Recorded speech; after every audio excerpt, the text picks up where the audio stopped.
And it's the most horrific thing I've ever experienced in my life. Those people who are in this shed here are getting weaker every day. Many of them can no longer take food or drink. All of them are bound to die. In Ethiopia as a whole, nearly 2 million people are suffering. The feudal government of Emperor Haile Selassie did little to stop the dying. Each week since November, the government's emergency committee has met to coordinate the relief operation. The ministries represented here must take much of the blame for the deaths from starvation last year. They had been warned. The Ministry of Agriculture reported 6 months in advance that the spring of 1973 would bring famine to Ethiopia. The government suppressed the report.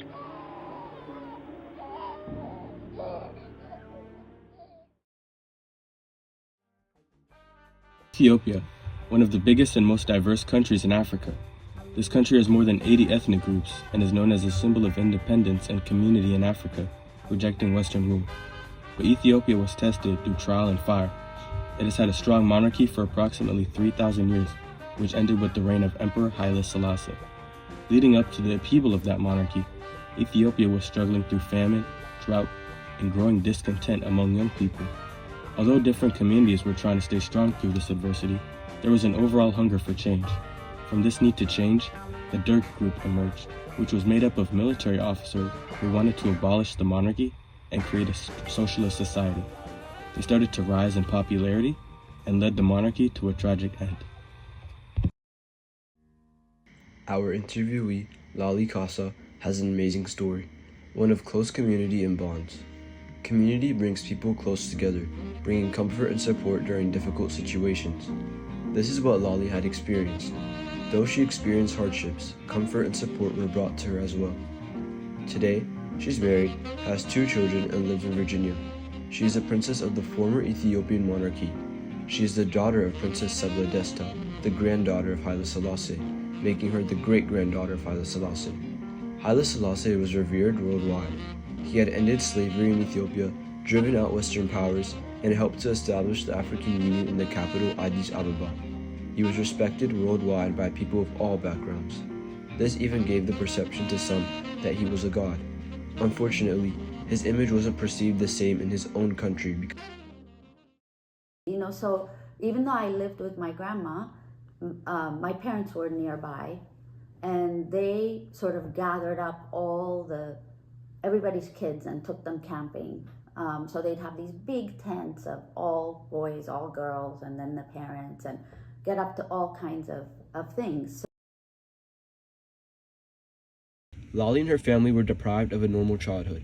Stripped away from their home at a young age, they were forced to live with strangers and constantly watch for informants among them. The women were kept under house arrest and put in prison for 14 years. Mostly men were killed, and if they weren't, they were put in prison longer than women. Suffering became the normal mood in the prison.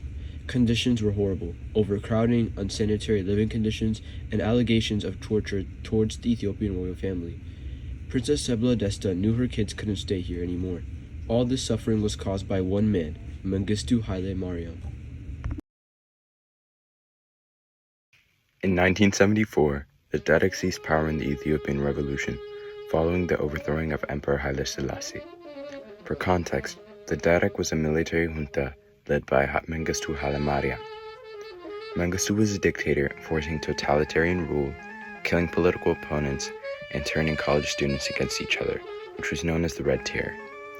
An estimated 30,000 to 750,000 deaths were reported. Do you think it was justified? No. Of course I'm biased, but so what they did was, first they arrest everybody, right, including the emperor, and then they start to have hearings on the radio, like trials, quote unquote, and they had, I don't know the exact number, but they didn't have many. But right in the middle of all that, they take 60 of them and execute them.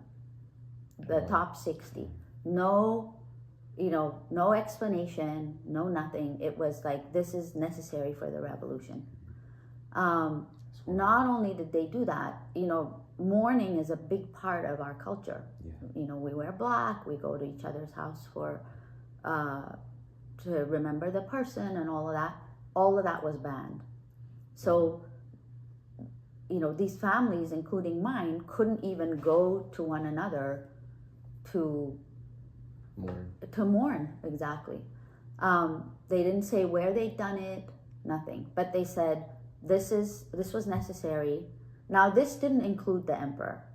I think they were scared at that point to say they'd killed him, because it was still, you know, tottering, the revolution. Anyway, so they did that. And then soon after, what happened was, so that was sort of limited to this group. So you could say maybe they were sacrificed in the name of the revolution, but you know, nobody had a trial. Nobody got to defend themselves, nothing. It was just summary execution. And my uncle was, I think he was 40 when that happened. So, you know, these people had lives ahead of them. So that happens, and then what happened was, so they had student groups at the time, and the student group starts to split. One pro the government, one anti, because of the violence and all of this. And so basically the government gets the student groups to turn on each other. And that's called the Red Terror, when essentially they were ratting each other out. And, you know, there were dead bodies all over Addis. You drive out, you see a bunch of students on the ground. And it ended up hundreds of thousands of people died. Princess Sabla Desta, Lali's mother, was smart and diligent and thought of a plan of action to save her kids. She convinced the Derg to release her kids and hand them over to her husband's sister. And an American family who worked at this school volunteered to shelter them. Lali and her siblings lived with them, went to the normal school, and Lali described it as the best time of her life. So how was that? It was amazing. Well? Oh yeah. You said it was heavy. So it was, she and her husband had 2 children. One was my age, and the younger one was my younger sister's age. And they literally just made us part of their family. Wow. It was, and it was so, we were just thrilled.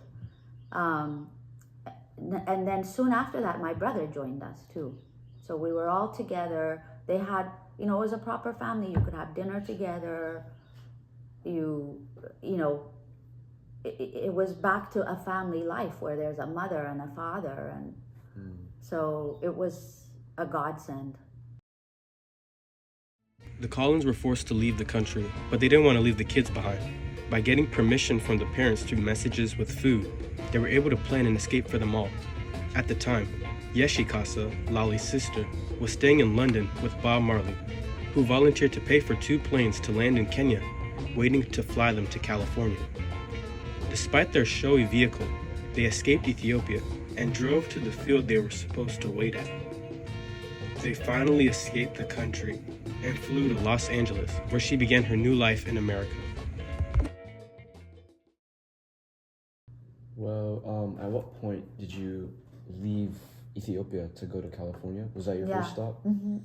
So they're shutting down foreigners, missionaries, you know, so they're supposed to be anti-religion. So they're shutting down churches, asking Americans, they became very anti-American. They're asking the Americans to leave.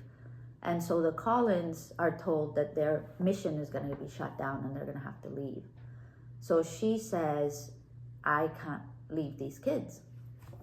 So the family that we had in England, so she used to come out for summer holidays. And so she had contact with our family in England, and she said to them, I'm going to have to leave. I don't want to leave them there. I want to take them all out, and I have a plan. I want to try to get them out through Kenya. And I think I remember this. Yeah, from the film. Yeah, like the helicopter. Mm-hmm. Yeah. So, and at that time, you know, people were walking out of, nobody was flying out of Addis. If you wanted out, you had to walk to wherever you were going to go and pray that whoever was, it's a lot like people trying to cross into the U.S. now. by foot. So if they catch you, they shoot you, all kinds of. So people were disappearing all over the place trying to get out. And so the family in England says, well, it's not just these 4.